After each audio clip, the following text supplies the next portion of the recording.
শিলিগুড়ি শহর পেরিয়ে আমরা রওনা হয়েছি এক নতুন ঠিকানার খোঁজে। নামটা শুনলে হয়তো অনেকেই চেনে, চিসাং। পাহাড়ের কোল ঘেঁষে থাকে একটা ছোট্ট গ্রাম, প্রকৃতির কোলে লুকিয়ে থাকে এক টুকরো শান্তি। এই পথটা শুধু গন্তব্য পৌঁছানোর জন্য নয়, এই পথ নিজেই একটা যাত্রা। পাহাড়, জঙ্গল, ঝর্ণা আর খোলা হাওয়ার সঙ্গে একান্ত আলাপে। এখানে কোনো তাড়া নেই, কোনো কোলাহল নেই, আছে শুধু প্রকৃতি আর নিজেকে খুঁজে পাওয়ার একটা সুযোগ। চিসাং এর দিকে এগিয়ে চলেছি ধীরে ধীরে। প্রতিটা বাঁকে, প্রতিটা মোড়ে নতুন গল্প, নতুন সৌন্দর্য আমাদের জন্য অপেক্ষা করছে। এটা কোনো ট্রাভেল ডায়েরি নয়, এটা একটা অনুভব, প্রকৃতির সঙ্গে, পাহাড়ের সঙ্গে আর নিজের সঙ্গে। চলুন ঘুরে আসা যাক চিসাং, আমাদের দ্বিতীয় পর্ব শিলিগুড়ি থেকে চিসাং শুরু করা যাক।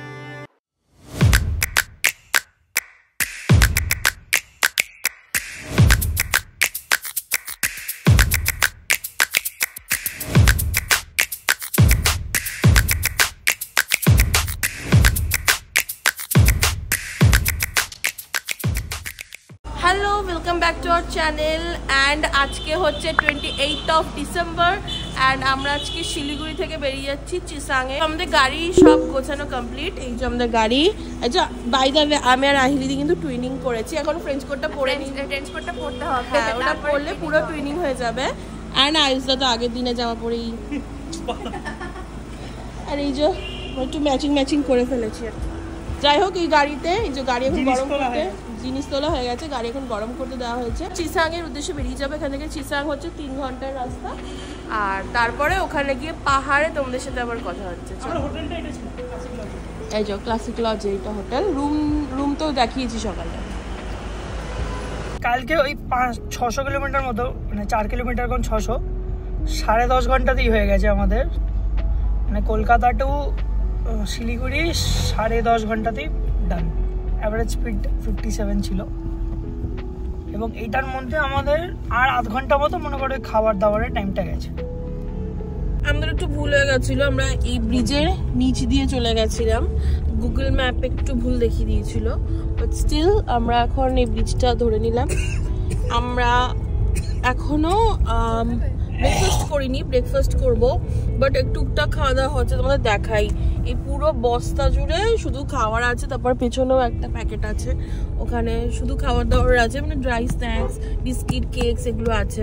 তো ওগুলো খেয়ে আমাদের পেট ভরাচ্ছে। আমাদের এখনো চা খাওয়া হয়নি, ওটাই আর কি খুব বদার করছে আর কি, যে চাটা খেলাম না, মনে হচ্ছে দিনই শুরু হয়নি। তো যাই হোক, একটু পাহাড় দেখতে পাচ্ছি, একটু রেঞ্জগুলো দেখতে একটু। জার্নি শুরু হয়ে গেছে আর ঠিক এই মুহূর্তে চোখের সামনে খুলে গেল একটু পাহাড়ের ছবি। চওড়া রাস্তা যেন সোজা আকাশের দিকে চলে গেছে। এক পাশে ঘন জঙ্গল, পাখির ডাক শুনছি দূর থেকে, আর অন্য পাশে বয়ে চলেছে নদী, শান্ত, স্থির, অথচ গভীর। হাওয়ার টান যেন মনকেও নিয়ে যাচ্ছে কোথাও দূরে। এই শুরু, প্রকৃতির সঙ্গে আমাদের গল্পটা এখনই শুরু হচ্ছে। আমরা এখন একটুখানি দাঁড়িয়েছি ফর ব্রেকফাস্ট অ্যান্ড এই যে এই হোটেলটায় আমরা খাবো এখন। কিছু টুকটাক খাওয়া দাওয়া অর্ডার করা হয়েছে। অ্যান্ড এই যে দেখতেই পাচ্ছ, জলপাইগুড়ি, বেলাকোবা, মালবাজার, গাজলডোবা এগুলো কাছাকাছি বলে এখানে লেখা আছে। অ্যান্ড যাই হোক, আমরা ব্রেকফাস্ট করে বেরিয়ে যাবো। আর আপাতত এখানে হচ্ছে ফটোশ্যুট তৈরি করা হচ্ছে, ফটোশ্যুট হচ্ছে। অ্যান্ড এটা হচ্ছে আমাদের গাড়ি। গাড়িতে একটু আগেই ফুল ট্যাঙ্ক করা হলো আবার। গাড়িটা বেশ পরিষ্কারই লাগছে, কারণ তাতেই পরিষ্কার করেছে একটু আগেই। আমাদের এটা হচ্ছে খাওয়ার জায়গা, ব্রেকফাস্ট করার জায়গা। অ্যান্ড ওরা ক্লেম করছে যে এখান থেকে নাকি কাঞ্চনজঙ্ঘা দেখা যায়, আর বলছে যে ওইটা নাকি Kanchenjunga. Let me show you. এটা বলছে নাকি কাঞ্চনজঙ্ঘা রেঞ্জটা। তোমরা একটু কমেন্টে জানিও তো এটা কিনা। আমরা অ্যাকচুয়ালি খুব কনফিউজড। এটা যদি হয়ে থাকে তাহলে তো ভাই আলাদাই।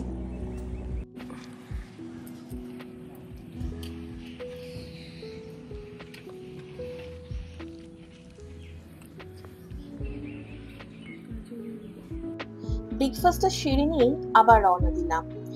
গরম গরম পাউরুটি সঙ্গে কফি মন আর শরীর দুটোই ফ্রেশ করে দিল।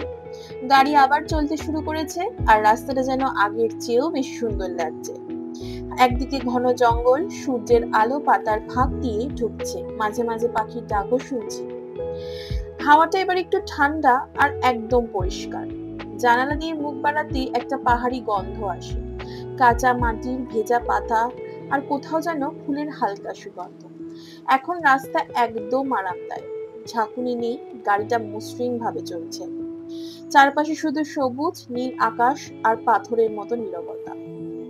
Welcome to Teesta barrage. So আমরা তিস্তা ব্যারেজের সামনেই চলে এসেছি, মানে এখান থেকে শুরু হচ্ছে এই যে। এটা খুবই সুন্দর, জাস্ট ভিউটা এত সুন্দর। এদিকটা না পুরো পাহাড়, পুরো পাহাড়। এবার পার হচ্ছে তিস্তা ব্যারেজ। গাড়ি ধীরে ধীরে চলছে ব্রিজের ওপর দিয়ে, আর সামনে যেন এক বিশাল জলরাশি চোখের সামনে খুলে গেছে। দূরে পাহাড়ের রেখা দেখা যাচ্ছে, হালকা কুয়াশায় ঢাকা, আর তার নিচে শান্তভাবে বয়ে চলেছে তিস্তার জল। একদিকে জল টলমল করে রোদ খেলছে, অন্যদিকে পাখির দল উড়ে যাচ্ছে নীল আকাশে। হাওয়াটা এখন একটু অন্যরকম, ঠান্ডা কিন্তু শান্ত। এই কয়েক মুহূর্তের জন্য গতি থেমে গেছে। তিস্তা পার হওয়ার এই মুহূর্তটা এক কথায় পোস্টকার্ড পারফেক্ট। দেখাই জাস্ট যে আমরা পুরো ডিপ জঙ্গলের মধ্যে আছি। লিটারালি এখানে এলিফ্যান্ট ক্রসিং এর বোর্ড লাগানো আছে। তোমরা দেখো জাস্ট পুরো জঙ্গল জায়গাটা। আমরা পুরো জঙ্গলের মধ্যে, ডিপ জঙ্গল, এরকম না যে মানে কিছু, আর পাশেই পাহাড় প্লাস জঙ্গল। এখন আমরা ঢুকে পড়েছি একেবারে গভীর জঙ্গলের মধ্যে দিয়ে। চারপাশে ঘন সবুজ, পাতার ফাঁকে ফাঁকে আলো ছায়ার খেলা, আর রাস্তার দুপাশে অজানা গাছপালা। একটু গা ছমছমে, কিন্তু ভয় না পেয়ে তাকিয়ে থাকতে ইচ্ছা করে। রাস্তার সামনে পাহাড় এখন আরো কাছে চলে এসছে, যেন আমাদের ডেকে নিচ্ছে ধীরে ধীরে। এই রাস্তাটা একেবারে সিনেমার মতো। আশপাশে মানুষের চিহ্ন নেই, কেবল প্রকৃতির নিঃশব্দ উপস্থিতি। আর এই হাইওয়ে এতটাই সুন্দর আর নিখুঁত, যেন গাড়িটাও বুঝে যাচ্ছে আমাদের রুট। এই মুহূর্তটা জঙ্গল, পাহাড় আর পথের মাঝে দাঁড়িয়ে থাকা এক নিঃশব্দ অনুভব। ব্রেকফাস্ট করে আমরা ওই যে তিস্তা ব্যারেজের আগে একটুখানি ব্রেকফাস্টটা করলাম। ওখান থেকে আমরা গেলাম হচ্ছে গাজলডোবা, মানে তিস্তা ব্যারেজটা ক্রস করলেই গাজলডোবা। গাজলডোবা দিয়ে বাদিক নিয়ে নিলে উদলাবাড়ি। তো এখন উদলাবাড়িতে এসে গেছি। উদলাবাড়ি দিয়ে গিয়ে তারপরে মালবাজার, মালবাজার থেকে তারপরে আমরা ওপরে উঠবো সামসিংয়ের দিকে। অ্যাকচুয়ালি গরুবাতানের উপরে সামসিংয়ের দিকে। হ্যাঁ, আজকে চিসাং যাচ্ছি। তো এখনও উদলাবাড়ির উপর দিয়ে যাচ্ছি। রাস্তা খুবই সুন্দর এখানে উদলাবাড়ি। এই যে মোড়টা, উদলাবাড়ির থেকে এসে এই মোড়টার থেকে ডান দিক গেলে মালবাজার আর বাদিক গেলে সেবক। তো আমরা শিলিগুড়ির থেকে সেবক হয়েও আসতে পারতাম, এসে এই মোড়টাতেই জুড়তাম, কিন্তু ওটাতে এক্সট্রা টাইম দেখাচ্ছিল বলে আর ওপাশে যাইনি, আমরা এই পাশ দিয়ে এলাম। ফেরার দিনকে সামথিং থেকে যখন ফিরবো তখন সেবক হয়ে ফিরবো, কারণ এই করোনেশন ব্রিজটাতে একটুখানি দাঁড়াতে হবে, দাঁড়িয়ে ছবি টবি তুলে তারপরে ওখান থেকে শিলিগুড়ি হয়ে আবার কলকাতার দিকে। আপাতত এই জায়গাটা ঠিক আছে। আমরা মালবাজারে এইখানটা, এই জায়গাটা খুবই কনজেস্টেড, এবং মানে লিটারালি ওপরের ম্যাক্সিমাম যত হিল স্টেশন আছে এই সাইডের, তাদের জন্য এটা হচ্ছে প্রাইমারি মানে বাজারের সোর্স। কিছু নিতে হলে তাদেরকে এখানেই আসতে হয়। মানে ওপরে আর কোনো, হ্যাঁ, এর মানে ওপরে আর তো কোনো এরকম মেজর বাজার হাব নেই, তো এখানেই আসে।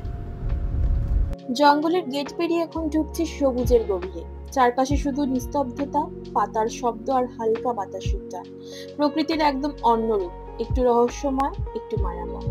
তো আমরা এই মেন রোড থেকে এবার ঢুকে যাচ্ছি চাপড়ামারি ফরেস্ট। এই চাপড়ামারি ওয়াইল্ড লাইফ স্যাংচুরি এখন পুরোটাই ফরেস্টের মধ্যে দিয়ে যাওয়া, মানে অনেকটা রাস্তা। এখানে কোনো সিগন্যাল থাকবে না একটু পর থেকেই। এখানে একটু দাঁড়ালাম কারণ একটু ছবি তুলতে হবে, কারণ খুব সুন্দর জায়গাটা, মানে I can't explain in words, মানে এত সুন্দর জায়গাটা, খুবই ভালো লাগছে। জঙ্গলের ভেতরে অনেকটা খারাপ রাস্তা আছে, কি ধুলো সামনে আর পেছনেও।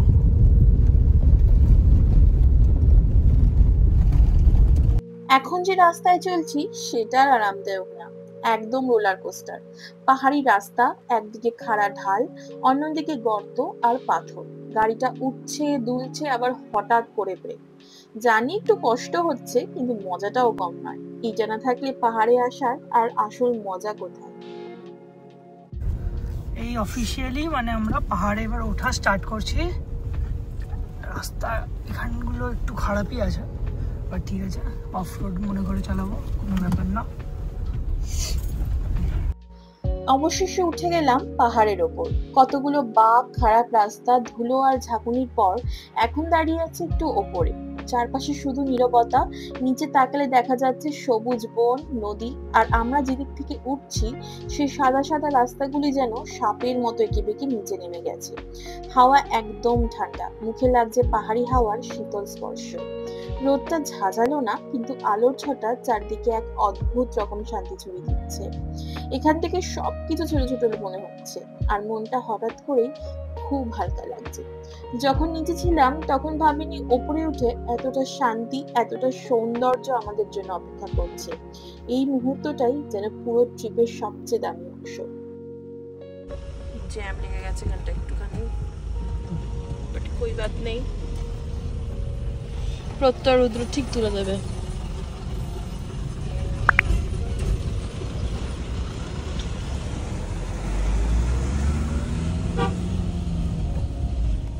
তো ফাইনালি আমরা ওয়াইল্ডউডস এর যে রুটটা সেটা ধরে নিয়েছি, আর দেখা যাচ্ছে এখানে আর মাত্র 4 মিনিটস বাকি। হ্যাঁ, ওই তো 4 মিনিটস মতো বাকি আছে। তো এই এতক্ষণ এত খারাপ রাস্তা ছিল, বাট এখন রাস্তা স্মুথ আছে, ভালো আছে বেশ। তো চলেই এসছি প্রায়, লাস্ট হেয়ারপিন এটা আমাদের আজকের মতো।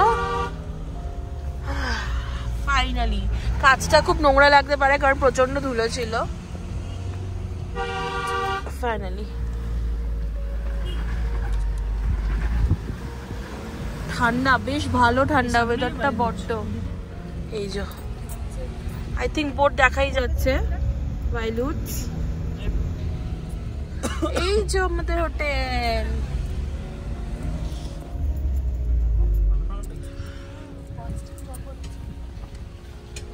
ফাইনালি আমরা চলে এসেছি হচ্ছে পাহাড়ে, চিসাংয়ে। তোমাদের ভিউটা দেখাই। ফার্স্টে দেখে এখানে আমাদের গাড়ি পার্ক করা, অ্যান্ড আগেরবার আমরা ওই দিকটা ছিলাম। আমি তোমাদের ওইখানে আমরা আছি, ওখান দিয়ে পরে ভিউটা দেখাচ্ছি কারণ এখন আমরা লাঞ্চ করতে যাচ্ছি। এইটা হচ্ছে আমাদের এন্ট্রান্স, কিচেনের এন্ট্রান্সটা। এত সুন্দর, এত কাম জায়গাটা, মানে বলার মতো না।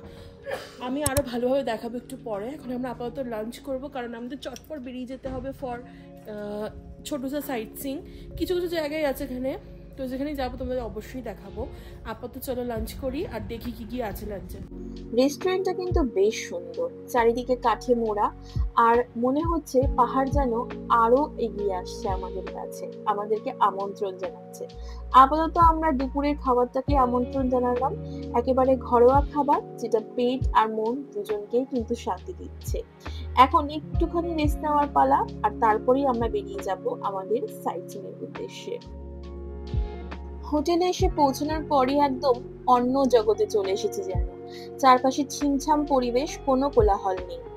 হোটেলের চারদিকটা যেন এক বাগান, রঙিন ফুলে ভরে আছে ছোট্ট ছোট্ট গাছপালা। হলুদ, লাল, বেগুনি, সাদা, যেন প্রকৃতি নিজেই এখানে সাজিয়ে রেখেছে তার সব রং। এই জায়গাটা দাঁড়িয়ে মনে হয় সময় যেন একটু ধীরে চলে। আর এমন একটা পরিবেশে সকালে ঘুম থেকে ওঠা, বিকেলে বসে থাকা, সবকিছুতেই একটা মায়া জড়িয়ে আছে। সো খাওয়া দাওয়া কমপ্লিট করে এখন আমরা একটুখানি যাচ্ছি সাইট সিইং করতে। তো আমরা যাচ্ছি একটা ওয়াটারফলস, আর ওয়াটারফলসটার পাশে খুব সুন্দর একটা ক্যাফেও আছে, ওখানে খাওয়া দাওয়ার পাওয়া যায় আর কি। তো আমরা যে জায়গাটায় আছি সেটা তোমরা দেখলেই কতটা সুন্দর, তার থেকে বেশি সুন্দর হচ্ছে যে যাওয়ার যে রাস্তাটা এত সুন্দর, আর চারিদিকে ফুল ভর্তি, গাছপালা ভর্তি, আর পাহাড় তো আছেই। তো এখন আমরা যাচ্ছি হচ্ছে ওয়াটারফলসে দেখতে। আর এখানকার সিনিক বিউটি এত সুন্দর যে মানে যদি আমি মাঝ রাস্তা, মানে এখানেও যদি দাঁড়িয়ে কটা ছবি তুলি তো ওটাই অনেক সুন্দর আসবে, এরকম একটা ব্যাপার। জায়গাটা এলাম, বাট রাস্তা দেখো, এরকম রাস্তা আমরা পুরোটা কভার করতে করতে এসছি, আমাদের জাস্ট হালত খারাপ হয়ে গেছে। ওখানে আরো খারাপ রাস্তা। তো আমরা এখন যাচ্ছি হচ্ছে একটু কারেকশন, এখন আমরা যাচ্ছি একটু চার্চ ঘুরতে, তো তারপর আমরা ওয়াটারফলসে যাবো। ফাইনালি আমরা একটা চার্চে এলাম, আর চার্চে এসে আমাদের বন্ধ হয়ে গেছে। দুখানা বন্ধ হয়ে গেছে।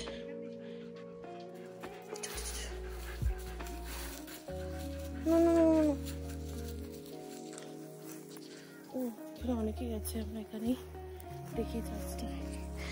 আমাদের গাইড করে নিয়ে যাচ্ছে, চার্চটা ঘোরাতে নিয়ে যাচ্ছে। এই হচ্ছে এই দেখো ভিউটা, সাধারণ ভিউ। এই হচ্ছে চার্চ, এটা হচ্ছে সেন্ট নিকোলাস প্যারিস হল। And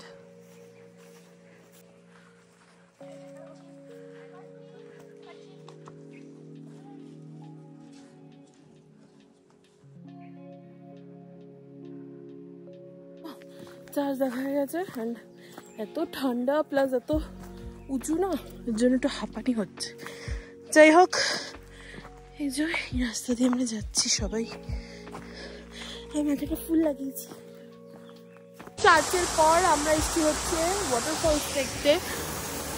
এই যে ওয়াটারফল যেটা বলেছিলাম, কিন্তু ওই ক্যাফেটা না বন্ধ, তো এখানে যাওয়া যাবে না। আমরা না আগের বার যখন এসেছিলাম, এই পাইপটা যে দেখছো, এই পাইপটা দিয়ে জল, এই যে জল পড়ছে, এটা দিয়ে পুরো গাড়ি ধোয়া হয়েছিল। মানে সত্যি এবারে সেসব করবো না, কিন্তু সুন্দর ওয়াটারফলসটা। ঝর্ণার কাছে কিছুক্ষণের জন্য থেমে থাকা, পাথরের গায়ে গড়িয়ে পড়া ঠান্ডা জল, চারপাশে সবুজে ঢাকা, আর সেই একটানা জলের শব্দ। এখন আমরা রওনা হয়েছি ফেরার পথে। আলো ধীরে ধীরে কমে আসছে, পাহাড়ের গায়ে সূর্যের শেষ রংটা পড়ে এক অপূর্ব সোনালী আলো তৈরি করেছে। রাস্তার দুই পাশটা বড্ড সুন্দর। এই পাহাড়ি বিকেলটা একরকম বিষণ্ণতা, কিন্তু মন ভালো করে দেওয়ার মতো। ফেরার সময় এক ধরনের শান্তি থাকে, আর তার সঙ্গে থাকে কিছু না বলা ভালো লাগা। এই পাহাড়, এই প্রকৃতি মনে হয় কিছু একটা রেখে যাচ্ছে আমাদের ভেতরে। তো চড়ছি, হ্যাঁ চড়তেই থাকছি উপরে। দেখো তুই রাস্তা দেখো, এটা রাস্তাই না, এটা না রাস্তাই না, কিন্তু তাও এক্সপেরিমেন্ট। আমাদের নতুন জায়গায়, অচেনা জায়গায় এসে আমাদের এক্সপেরিমেন্ট করতে পারবো। এত উঁচু, জানি না ক্যামেরা বোঝা যাচ্ছে কিনা, এত উঁচু স্টিফ রাস্তা, বলার মতো না।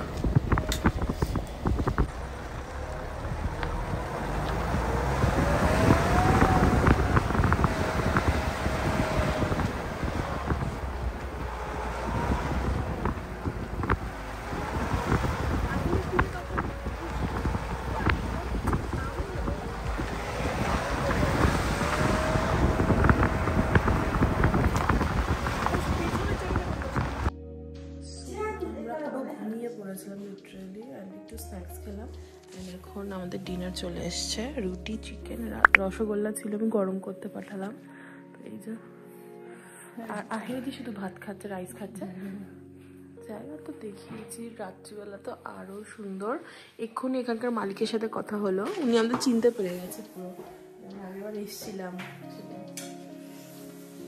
তখন আমরা খাবো।